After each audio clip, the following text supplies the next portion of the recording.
So guys, today we'll be discussing about dictionaries, right? We have already discussed about lists, tuples, and sets. If you have not checked the video, do check it out now. It's there in the I button, right? Let us start. Dictionaries are ordered collections of unique items stored in key value pairs. Now, this may seem a bit too theoretical, right? Let's take a more practical example, guys. Suppose you are having a database of students, right? Of students in your school. Right now, with every student, suppose I'm having a student John. Now, for every student, you are having his name, his age, his class, okay?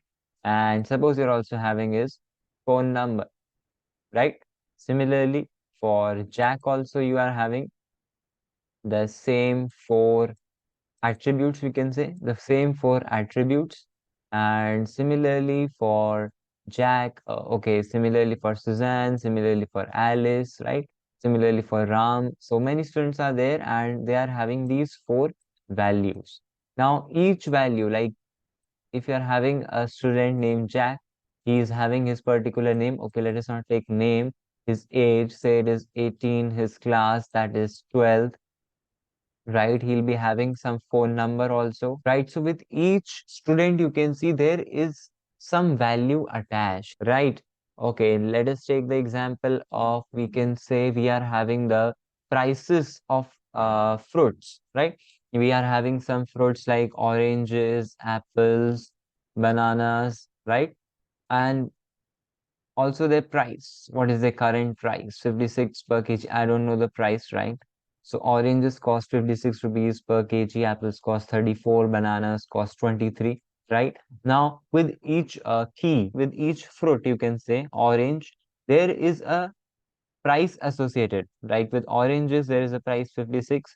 With apples, there is a price 34. With bananas, there is a price 23.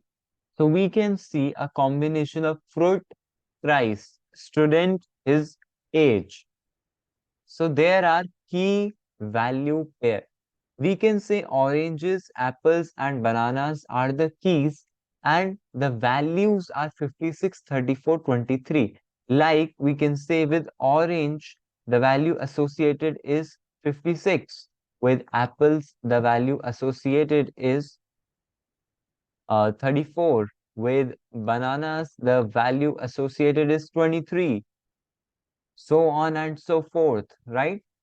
So with each key, each fruit, there is some value, there is some price attached. Or if we take the example of the students, we can say with Jack, there is some value attached, like his age, his phone number, right? Okay, his class, 12, right? So there are some values attached to a key.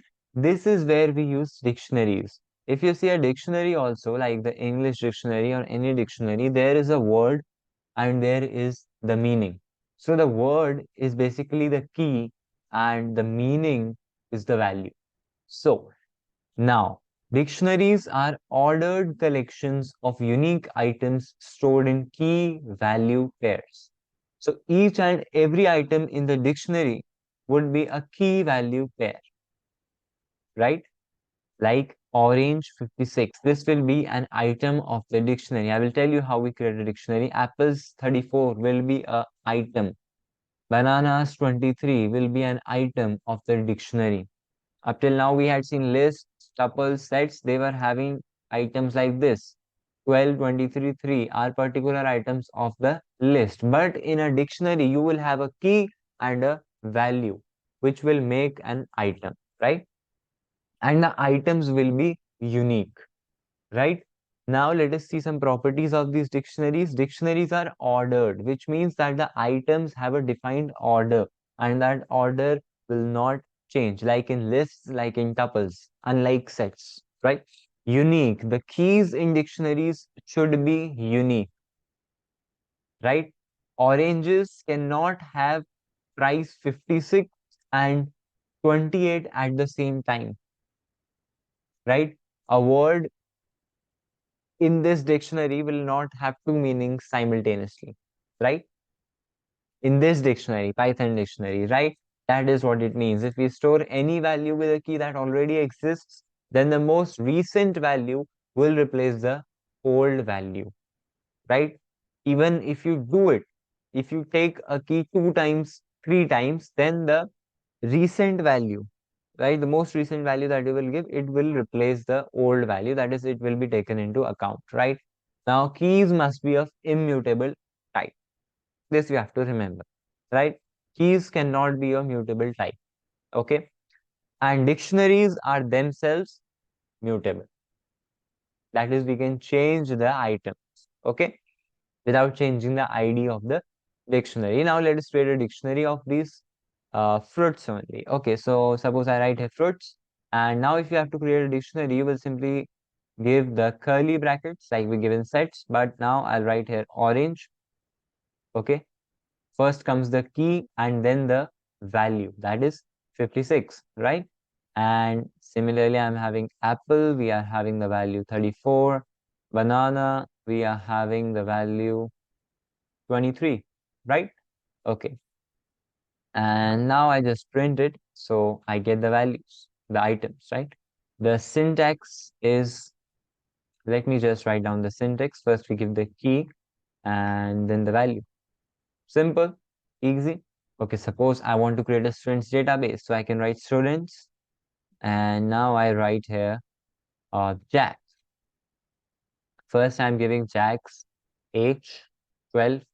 Then I'm giving his class, that is 12. Okay, let us take it as a string. Hmm? And we can also take the what phone number, some random number. Right now you can see the key was an immutable type, right? And the value is a mutable type. Any data type, mutable or immutable. I've taken here a list. Similarly, I can create for John, right? Suppose he is 18 years old and he is in 11th class. Okay, okay. Let me change it to 6th. And now we take some random phone number. Now I try to print the student's dictionary. So this is the dictionary. Now with each student, there are 3 values associated: his age, his class, and his phone number, right? Okay. And if I try to use here, now you can try to do an experiment here. If I use a mutable type here, it will give me an error, unhashable type list that I had told you, right? The keys must be immutable, right? Let us move on. How do you create an empty dictionary? Very simple, guys. We had seen this in the earlier video. You create an empty dictionary just by giving curly brackets and you get an empty dictionary. You can check the type X. You see, that's a dictionary, right? Okay.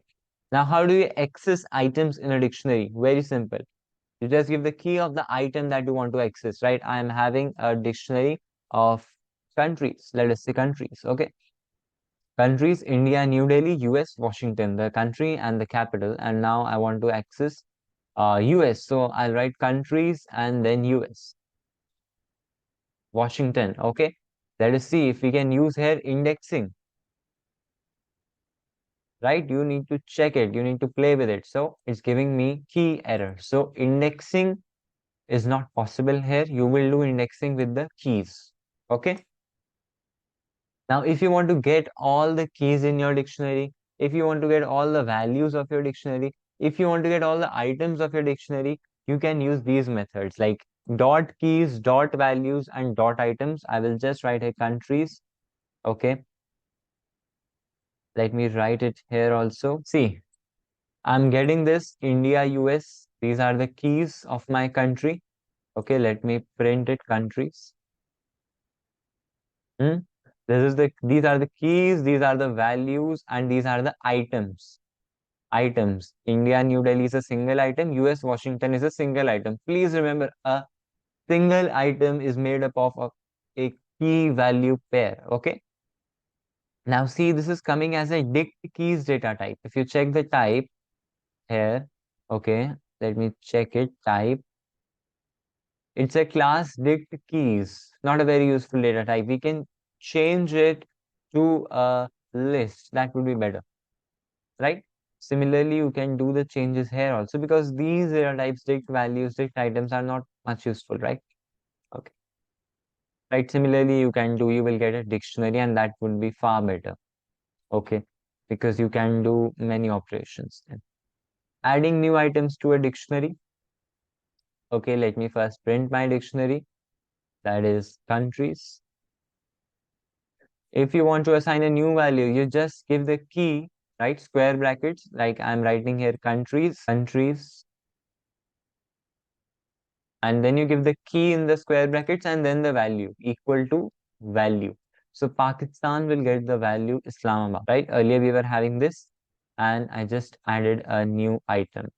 You can also use dot update method, in which you can give a dictionary inside this dot update method, and it will be extended here. Okay, like England, London, Canada, Ottawa, right? Okay. Removing items from a dictionary. We are having pop item method, dot pop method, and one more method, that is del, right? Pop item, it will return and remove. It returns and removes the last inserted item from the dictionary. Very simple, it's syntax. If I'm having this dictionary A, and if I write A dot pop item, then it will remove the last item of the dictionary and also return it. That means if I have written here A and X equal to A dot pop item, okay, let me just run it, and now we print A and X. A, we are getting this, and England and London is removed, right? This item has been removed. And we in X, we are getting England, comma London as a tuple. Did you understand it? Did you get it? It will return. Return means the value, the item which is being removed, it will give it to you as a tuple. That is returning, right? That is the thing. Now with dot pop, two methods: dot pop item, dot pop. Dot pop, you can remove the item with the key and return its value.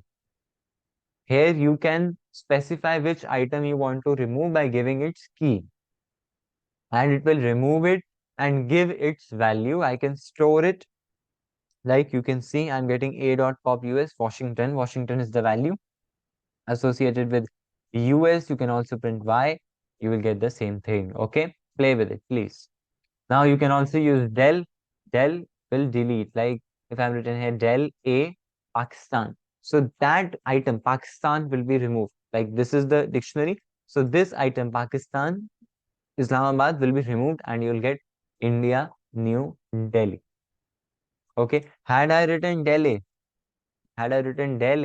and now I try to print A, now the variable has been removed completely, guys. Right? If you want to delete the whole dictionary, you will just write del A or any other data type, guys. Any other variable. Del, whatever variable you want to delete. If you want to delete a specific item, you give the dictionary, square brackets, the key. Simple, easy, guys. Okay? Do practice it out. Okay? Play with Python. I always say play with Python, right? Thank you.